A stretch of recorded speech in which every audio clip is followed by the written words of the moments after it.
Combien de temps faut-il passer en endurance fondamentale dans tes séances de course à pied ou de vélo? C'est la question que je vais aborder aujourd'hui. On verra d'abord qu'est-ce que l'endurance fondamentale. On verra une différence très importante qui existe entre l'endurance fondamentale à vélo et celle en course à pied. Et finalement, je te donnerai mes conseils, que tu sois débutant, intermédiaire ou avancé, sur combien de temps tu devrais passer en endurance fondamentale durant tes séances. Et je te donne des exemples pour le vélo et également pour la course à pied. Si tu es nouveau ici, je m'appelle Sean, je suis préparateur physique et j'aide les crossfitters à développer leur endurance pour qu'ils puissent s'entraîner plus et mieux performer. Donc pour commencer, qu'est-ce que l'endurance fondamentale?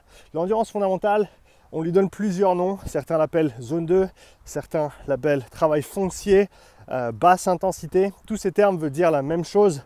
Et en gros, c'est souvent un entraînement qui va être cyclique, continu, comme encore une fois du vélo ou de la course à pied, et qui va être à basse intensité. Et un des points importants de cet entraînement, c'est qu'il va générer des adaptations intéressantes pour ta santé, pour tes performances, pour ton endurance, mais il ne va pas générer beaucoup de fatigue. Et c'est un des intérêts premiers de ce genre de travail, c'est que tu peux en faire beaucoup sans que ça ne te coûte trop en termes d'énergie. Et ça devient très important, surtout quand tu veux augmenter ton volume d'entraînement, quand tu veux t'entraîner plus. Avoir ces séances faciles que tu peux rajouter, ça te permet d'accumuler ce travail, de développer cette capacité et ensuite de pouvoir mieux t'entraîner dans ton sport, de pouvoir mieux récupérer aussi. Donc ça, c'est un des avantages premiers de l'endurance fondamentale. Après, je t'ai parlé de la différence qu'il y a entre l'endurance fondamentale à vélo et celle en course à pied. Et très simplement, la différence première qu'il y a entre ces deux modalités d'entraînement, c'est la charge structurelle qui va être imposée sur ton corps, sur tes articulations, parce que ce n'est pas du tout la même chose entre le vélo et la course à pied.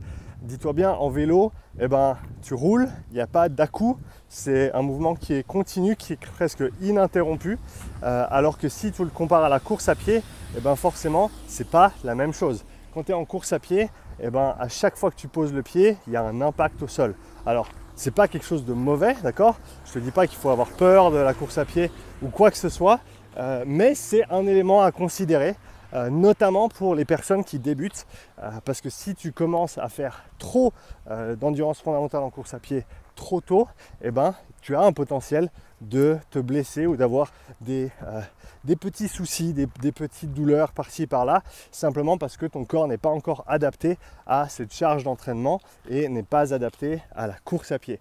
Encore une fois, c'est des choses qui se travaillent, c'est des choses qui se développent, mais il faut en être conscient.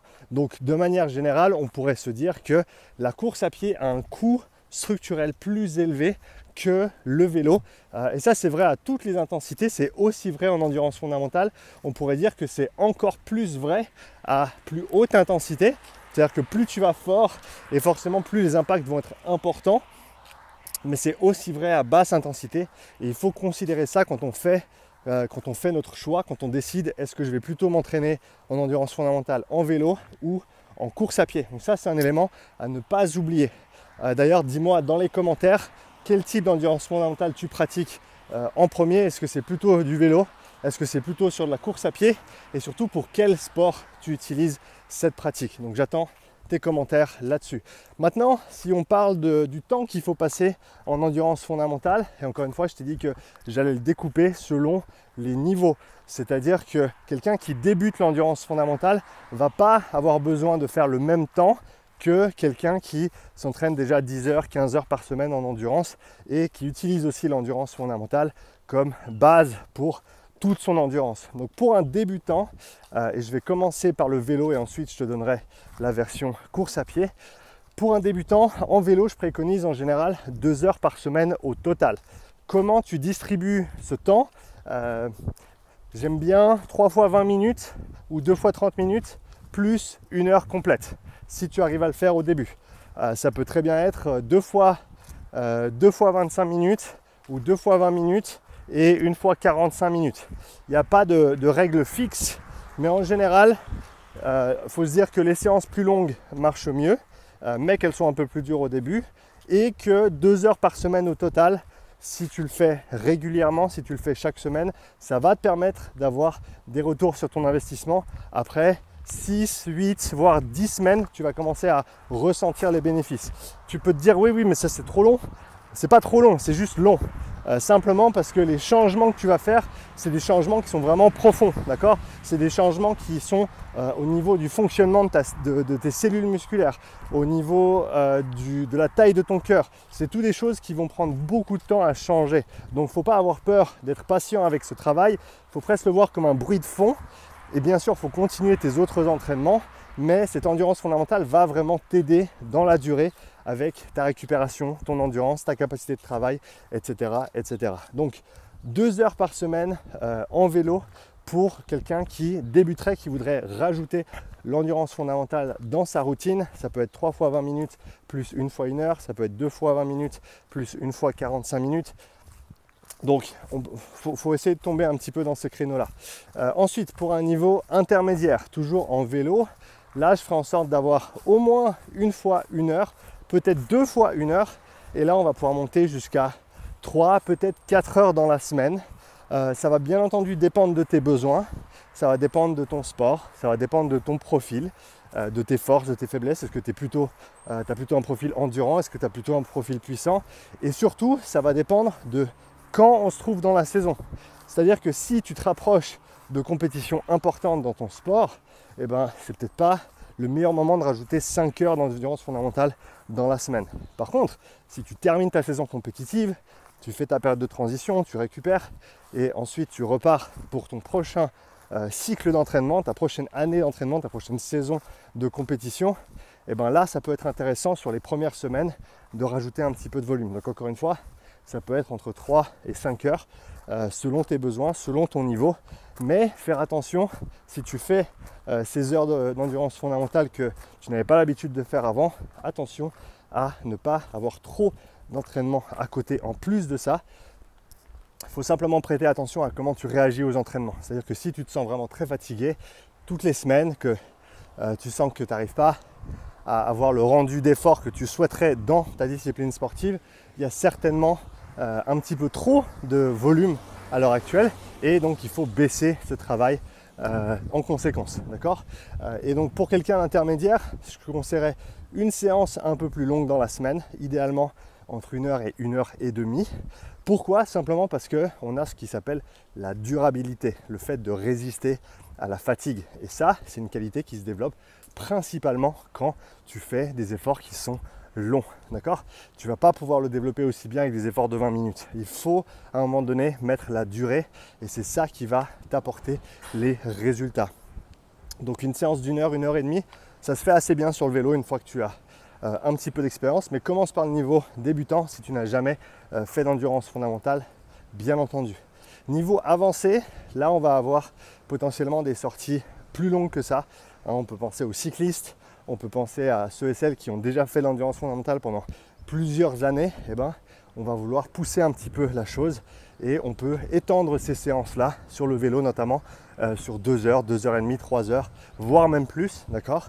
L'idée étant encore une fois que ces longues séances, elles nous permettent de vraiment travailler la durabilité et le fait de pouvoir répéter ces efforts même avec de la fatigue. Ça c'est un paramètre qui est très très important et forcément la basse intensité ne va pas nécessairement être spécifique à ton sport parce qu'il y a de grandes chances que ton sport s'effectue à haute intensité et dans ce cas là ce qu'il faut se dire c'est que la zone 2, l'endurance fondamentale, elle va aider ta capacité à t'entraîner plus dans ton sport. C'est comme ça qu'il faut le voir. Il ne faut pas le voir comme je fais de l'endurance fondamentale parce que l'endurance fondamentale c'est mon sport et je dois m'entraîner comme ça. Non, tu fais l'endurance fondamentale pour te donner, en gros pour développer des structures au niveau de ta physiologie, au niveau de ton corps, au niveau de tes muscles, pour te permettre de t'entraîner plus et de mieux récupérer. Parce qu'on sait que ça va te permettre d'atteindre de meilleures performances. Et donc en général, pour un niveau avancé, on va avoir une longue sortie dans la semaine au moins. Et ensuite, on va avoir plusieurs séances de une demi-heure à 1 heure, 1 heure et demie. Et le total que tu fais par semaine va vraiment dépendre de ton sport, d'accord? Et ça va dépendre surtout de ton total horaire. Je pense pas qu'il faille réfléchir en se disant moi maintenant combien d'heures il faut que je fasse. il faut que tu te poses la question combien d'heures est-ce que tu fais actuellement. Et à partir de cette base-là, tu peux déterminer, ok, ben je vais monter un petit peu, je vais rajouter 1 heure, je vais rajouter 1 heure et demie. Mais partir dans l'absolu sans réfléchir à ta situation actuelle, à mon avis, c'est une erreur. D'accord? Donc prends ta situation actuelle et regarde comment tu peux rajouter un petit peu de travail sans passer complètement du tout au tout. Maintenant, ça c'était pour le vélo, avec encore une fois l'idée en tête que le vélo c'est plus facile au niveau structurel, au niveau articulaire que la course à pied. Et donc la course à pied, moi je ne te conseillerais pas de commencer tout de suite avec une séance d'1 heure par exemple. Alors si tu as l'habitude de courir, si tu as déjà fait de la course, si tu cours fréquemment, si tu as un passé dans le foot, le rugby ou un autre sport sur pattes, tout va bien se passer, tu vas pouvoir engager la course à pied assez rapidement. Mais pour des personnes qui n'auraient pas fait ces sports ou n'auraient jamais fait ces sports depuis longtemps, eh ben, on va assez rapidement rencontrer des problèmes si on essaye de faire 2 fois 1 heure de course alors qu'on ne court jamais. Et c'est un problème que je vois beaucoup de crossfitters rencontrer. Et donc je te conseille dans ces cas-là, si tu es débutant et que tu veux rajouter de l'endurance fondamentale en course, eh ben, de le faire très très progressivement. C'est-à-dire que tu ne vas même pas commencer avec de la course continue, tu vas commencer avec une alternance de course et de marche. Et ça va te permettre déjà de maintenir cette basse intensité pendant ta séance, d'accord? Et surtout de ne pas en faire trop par rapport à ta capacité actuelle. Très très important pour les gens qui commencent la course, tous les exercices de renforcement spécifique du pied, du bas de la jambe, donc le tibia, le mollet, la cheville, tous ces petits exercices de renforcement qui sont souvent négligés et qui sont extrêmement importants si tu veux développer une base solide en course à pied. C'est littéralement ta fondation pour courir, c'est cette structure et c'est aussi cette capacité à courir pendant des périodes prolongées à basse intensité en endurance fondamentale. Mais ça se développe petit à petit. Donc commence avec des séances d'une vingtaine de minutes, 20, maximum 30 minutes et répète-les plusieurs fois dans la semaine. Commence avec 2 séances, rajoute une 3e au fur et à mesure quand tu sens que ça va bien. Mais encore une fois, ne néglige pas ces petits exercices. Donc des séances de 20 minutes, 30 minutes au maximum pour commencer. Ça, ce serait le niveau débutant. Une fois que tu montes un petit peu en niveau, là, tu vas commencer à pouvoir faire des séances d'1 heure, ok? 45 minutes, 1 heure, en continu, toujours à basse intensité, en endurance fondamentale, mais tu vas pouvoir tenir la distance, tenir le temps. Et là, on peut commencer à passer sur 2 heures, 3 heures de course dans la semaine, peut-être même un petit peu plus. Mais encore une fois, il faut être conscient du coût de la course à pied. Et donc, il ne faut pas mettre la charrue devant les bœufs, comme on dit ici. Il faut faire les choses dans le bon ordre et il faut surtout laisser le temps à la progression de volume. La majorité des blessures que je vois ou des petits soucis que je vois au niveau périostite, au niveau des tibias, au niveau mal aux pieds, mal aux hanches, mal au dos avec la course, c'est que très souvent les personnes en font trop par rapport à leur capacité actuelle. Donc la solution, c'est quoi? Il faut en faire un petit peu moins et il faut progresser gentiment. Et forcément, quand tu as un niveau un peu plus avancé en course ou que tu as l'habitude d'en faire beaucoup, ben là, tu vas pouvoir faire des séances plus longues, comme on a parlé tout à l'heure en vélo. Donc faire des séances qui vont durer plus d'1 heure, voire 1 heure et demie en course à pied. Toujours pour commencer en endurance fondamentale. Parce que forcément, si tu veux faire une grosse séance de fractionné, par exemple, ben, il faut d'abord pouvoir courir tranquillement pendant 1 heure avant de faire une séance qui va te demander beaucoup de kilomètres, beaucoup d'intensité, pas mal de temps aussi entre l'échauffement, la séance et après le cool down. Donc il faut d'abord avoir cette capacité avant de te lancer dans ces gros entraînements intensifs. D'où l'importance de cette endurance fondamentale et c'est comme ça que tu dois commencer. Après le reste de la semaine, ton endurance fondamentale peut être faite à hauteur de 30 minutes jusqu'à 1 heure par séance. Et encore une fois, le volume total que tu vas faire va dépendre de tes besoins, mais surtout va dépendre de ton niveau actuel. C'est vraiment ça qu'il faut te dire. Et si tu retiens une chose de cette vidéo, c'est ça, c'est qu'il faut prendre ton point de départ actuel comme ton point de référence.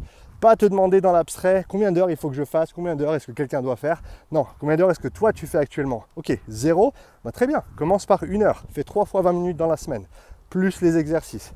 Ensuite, tu peux progresser gentiment, mais toujours se dire que la progression sur l'endurance fondamentale, elle se fait avec le temps et elle se fait avec le volume, pas l'intensité.